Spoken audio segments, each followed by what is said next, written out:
Hey up everybody and welcome back. Well, I have a few things to mention before we get started. First of all, the t-shirt, which is from Steam Shop Dave, but it's October the 1st today, suddenly it's 82. So where'd that come from? What's next? Shush. Alright, well, I better bring one point forward. I noticed a lot of people that I watch on YouTube have a pet, a workshop pet. There's dogs and cats, even one boat building thing, which I watch not because I like boats, but because the fella that's doing it is just, the woodworking is incredible. He has a parrot. So I thought to myself, I should get a workshop pet. It's alright, shush. And you may have seen in the BSA trials video that one of our cats, the Siamese Tip, came up. But he doesn't do that very often, so I thought what I really needed was a dog. And I've had German Shepherds and Irish Setters, but I thought at my advanced stage I need something a bit smaller and more manageable. So, alright, he is a bit small, that's why he's not jumping up. So I want to introduce you to the Britannia Motorcycles workshop dog, Spot. Come on then, up you come. There he is. So you'll probably be seeing quite a lot of Spot in the forthcoming videos. Alright, so we're going to do a few things this week, but first of all, isn't it strange how you get fixated on something and don't notice other things? In this instance, the brake pedal. I had a comment, I actually wrote the lad's name down, I forgot to bring it with me, who said, won't the brake pedal catch the side stand when the suspension is compressed? And I thought, oh God. Came out and looked at it, and sure enough, he was absolutely right. So I guess I was so much concentrating on getting it to clear the spring and everything that I never thought about the fact that the swinging arm would go up and down, and because the brake pedal is fixed, it's gonna, do that. So anyway, I thought, enough beating about the bush, let me just move. So I put it on this side. Cured everything. I think I'll put a little bit of a bend in it just to pop it underneath there, because I've got it at a slightly different angle. So anyway, not sure what we're going to, I bet I'm out, here I am. Not sure what we'll do this week because I've got all sorts of stuff going on. So anyway, let's get stuck in, because what I want to do is get the frame ready to paint it. Today's Tuesday. I want to paint the frame on Thursday. So let's get stuck in. Are you ready, Spot? On we go.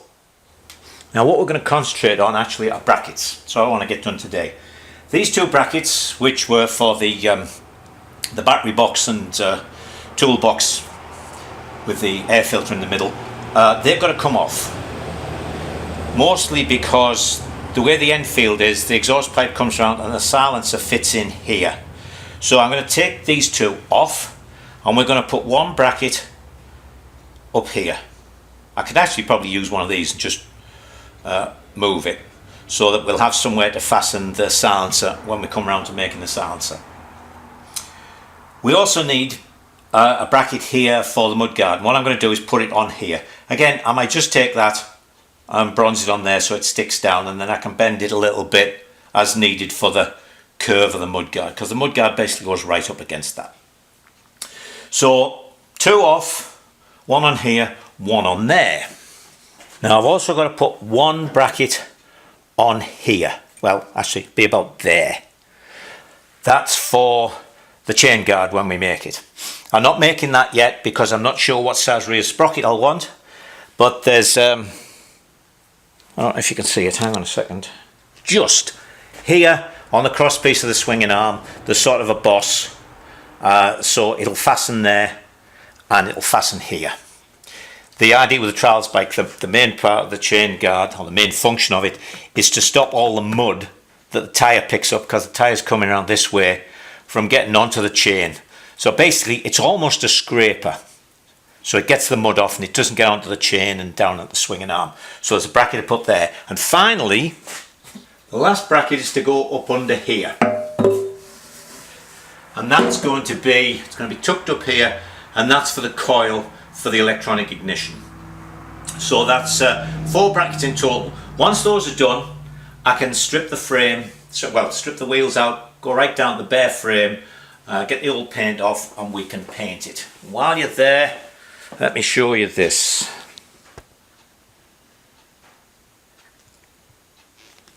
I'll zoom you in as well. Well, just a bit. I've cleaned up the forks and I've cut off the two mounting points which were on here for the disc brake, and I've cut one off on the other side because you may remember I'm using the bottom one for the torque arm for that brake. So let's get stuck in. I think what I'll do actually is strip everything, because I know where stuff's going to go on the frame, and I'll take the frame through and put it on the welding table. It's going to be a lot easier to do than trundling the welder about. Well, I thought I'd start by taking all the paint off, because I need to take some off to do the welding, and obviously it needs to come off to paint. And so I got a lot of it done with a brand new wire wheel, and that's all that's left of the wire wheel. So I'll come to a bit of a standstill on that. So you'll notice, although these are welded, the other bits and pieces are bronzed in. Anyway, I'm going to do the couple of brackets, because I might as well get them done while I get another wire wheel or two. So while I'm fiddling on getting the rest of this paint off, I put a bracket on there for the silencer, and I put a bracket on here for the rear mudguard. So the next thing to do is to put one on for the ignition coil. My apologies for the extraneous noise, but unfortunately it started to pour down, and having the metal roof on the workshop, it gets a bit noisy. But we're pressed for time, so we'll have to carry on regardless. Remember that? Alright, so the ignition coil comes with a little mounting kit, some nuts and bolts and a plate. And I was confused at first because I was trying to put this on assuming they went like that. But there's a little nub here, and I thought, oh, maybe it's just from the plastic casting. But when I checked this plate with the bolts, I found the bolts actually fit those holes. So what happens is, where is it? That goes on there. Where are we? Like that. So that goes on the little nub, and then the the mounting bolts go through there. How did I have that there? That like that? No. I had that like that. So that's going to go on there, and I presume they expect you to put it on like that. So I think what I'm going to do is actually use their mounting plate. I'm not going to bolt it on. I'm going to bronze it on there like that. And then that's nicely out of the way. There's a lot of space under the tank. The tank comes a long way down, so I know I'm well clear of the head. And that's amply long enough to go to wherever it is. So let me mark this up, and then we'll get it fastened on there. Now there's the bracket bronzed on. Bronzed along there, and I've bronzed it inside of those, so it's not just fastened here with the possibility of this weak part breaking. It's actually bronzed inside there as well, and that should go on there right thusly.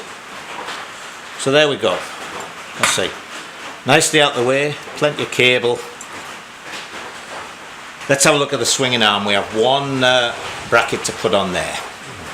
Now the last bracket is to go on the swinging arm to be the mount for the chain guard. So what I've done is I've put the wheel in and clamped a piece onto the actual sprocket and onto here so that I get it straight. And I want it to be just slightly further over here, so I'm going to put a little packing piece in. And here's why I never throw anything away when I cut it off There's a perfect little bracket, look. So that's going to go on there.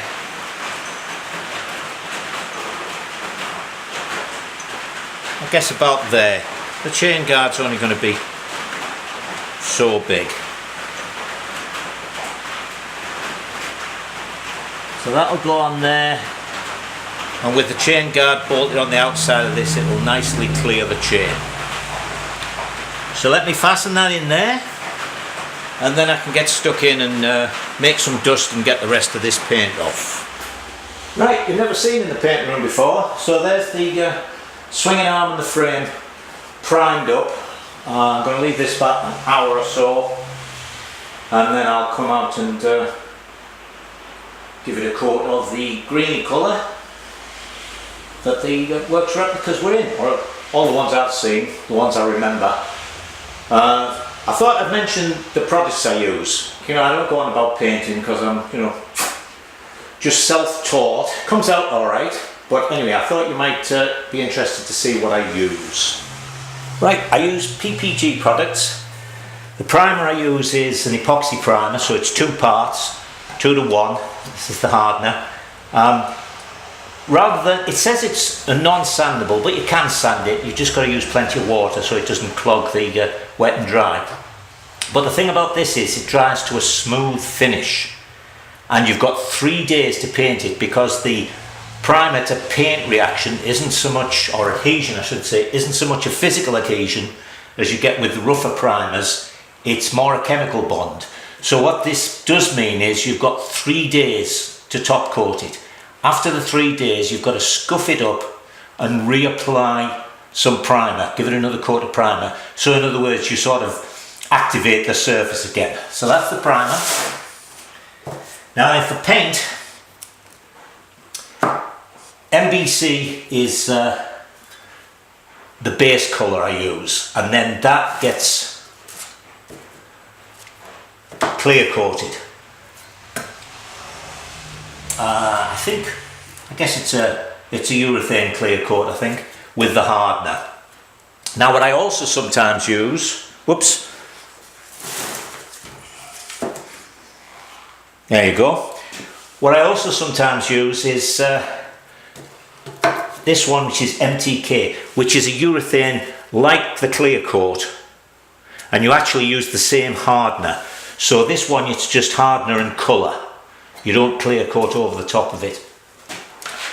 The reason I use this sometimes is, the thing about clear coat is it gives you that beautiful glassy finish, but sometimes you don't want that glassy finish. Sometimes you just want a nice gloss finish. That's when I use the MTK, and it's nice and hard, but it just has a plain finish. It doesn't have that underglass finish. Now what you can do, if you want a harder, thicker finish, is you mix up your base coat 1 to 1 with, as I say here, reducer with thinners. Then you mix up your clear coat 2 to 1, and then you mix an equal amount of the clear coat and your thin base coat and spray that on in one, and that gives you a nice hard finish, and it's sort of in between the glassy look of the clear coat and the just gloss finish of an ordinary paint. So anyway, that's what I use. So we're going to give the primer an hour or so, and then, as I say, I'll come back and do some green, and then you'll get to see what it looks like. Now while the paint's curing, I thought I'd have a look at this front brake arm. I was going to make one up for it because the couple of my suppliers I tried didn't have one for this early Bantam hub. But then I remembered that the squares on the front and back hubs, one was bigger than the other, and I kept my fingers crossed, and sure enough, the one for the back hub is smaller than this one. So although that had worn, that's actually smaller. So I can square that up and it'll fit on. And if it's too short, I can always lengthen it a bit. But then I realised, of course, alright, that's that. Where's the cable going to go? I've forgotten again, look. So what I'm going to do is make a piece. There's a small space that I've got in here. So I'm going to make a little piece that will come out, and I'm going to nestle it into this and then weld it in, so it'll be as it should have been. This should have been cut as one piece with a little projection, so I can make a throttle stop on that, not a throttle stop, a cable stop there. So let me cut my little bit of cardboard and a little bit of aluminium, and then we'll see about welding it to this torque arm piece, and that'll do for that. So here's the piece cut out, and as you can see I've let into there, so with this 1/4 inch piece on there welded in, the total thickness is going to be the same as this plus, hang on, where is it, the spacer I had in there before. So what we'll do is we'll weld that on and we'll turn it over. We're going to drill from this side and I'll run the tap through so that it's tapped all the way, and then we'll drill one hole in here, and then we have to make up a piece for the cable to go into. So there's the piece welded on, actually let into it. So we'll dress that up a little bit more. So now I've got to drill one hole here and drill a hole through there. Now I've drilled a hole in it, set the it's 7/16 fine, so I've got the drill nicely centered in there. So we'll use, I've drilled it from this side because it was easier, one thing, but the other reason is I can start the threads, I can start the tap in the threads we already have. So a bit of lube, and this should just continue through. There we go.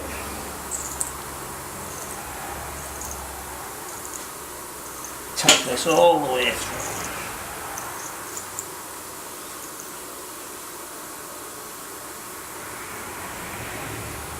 There it goes.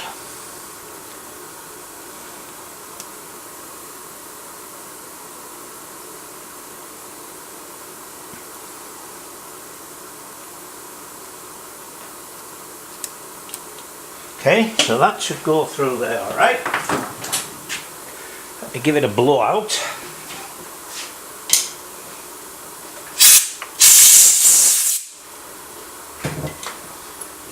And then we'll try it with the bolt.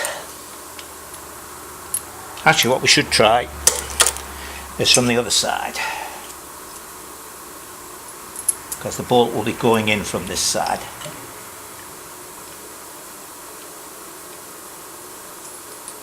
There we go. Very nice.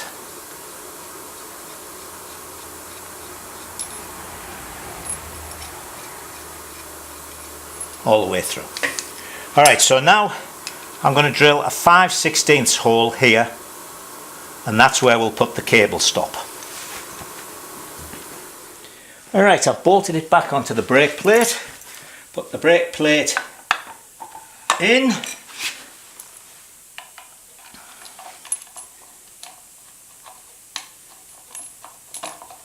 Come on, there we go.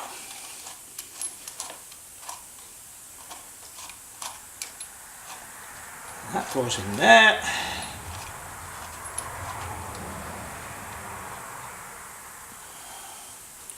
And there we are, all nicely fitted. And we'll put our cable stop in there. Alright, let's go and turn up a cable stop. Now then, this is the piece I'm going to use up, the adjuster I'm going to use on the cable. The only new one I've got, funnily enough, is metric for some reason, but I'll order some more of these. So what we're going to do is get a piece of 3/4 round, cut a piece off. About 5/8 of it we're going to turn and thread 5/16 to go through the mounting plate. Then here we're going to mill a flat on it, drill it and tap it for that to screw in. So let me go and do the lathe work, and then I'll come back and show you what's what. There's the first part done. That'll screw into the mounting. So now we've got to put it in the mill. I mean, you could, if you wanted, if you didn't have a milling machine, saw down so far and saw down that way and then dress it up with a file, but since we've got a milling machine, we might as well use it. So I'm going to mill a flat on it, and then while it's still in there, I'll mark out where the adjuster goes and we'll drill it and thread it. So I have a mark on here. I know how far I want to come back. I'm all ready to go.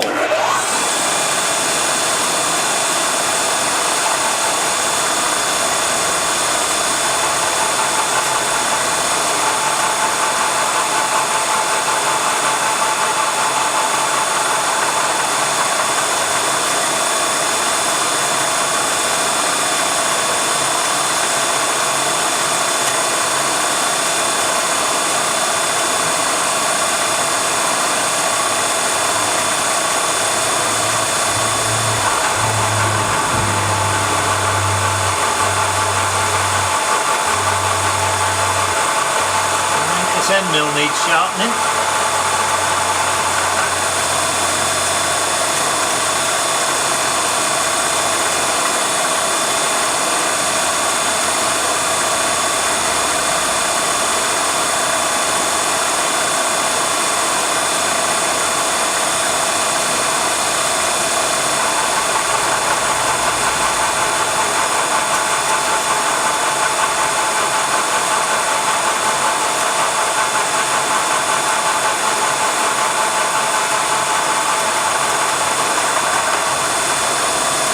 About as much as I want to take off.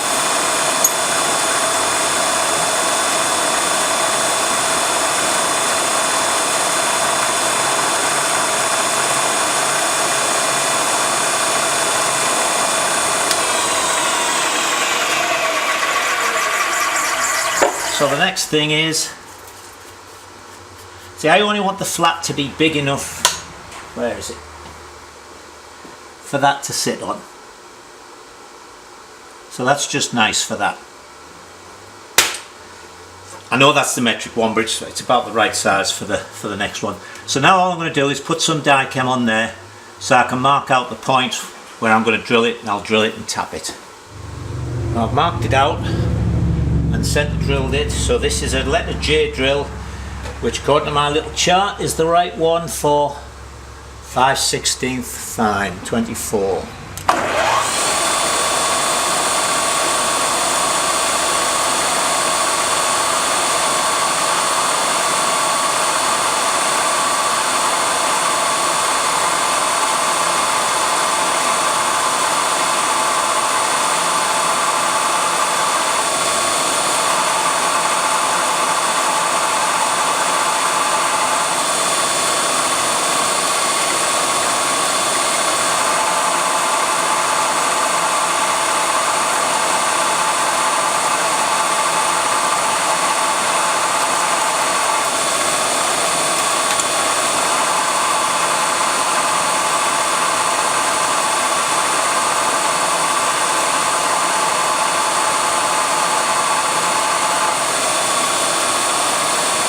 We're only drilling on one side there.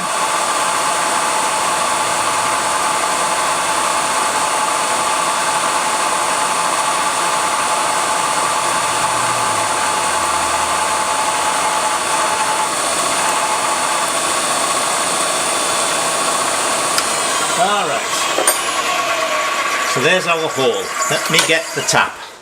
Now we've got our tap in with our tap follower.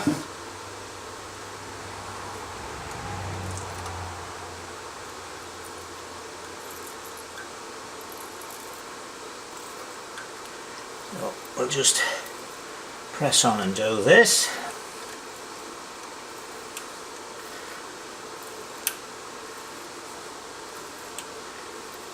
Nice sharp tap.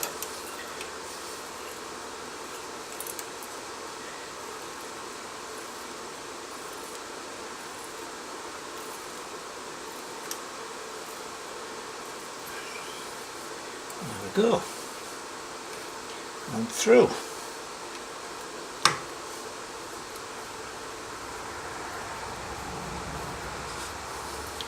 So that's the work done, and here we have the finished article. So that goes in there.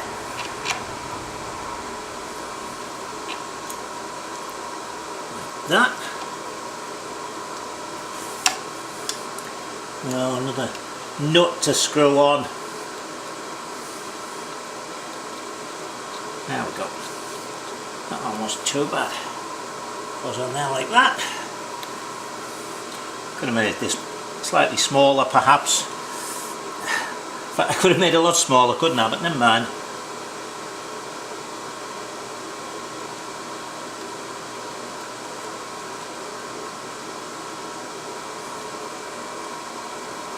There it is.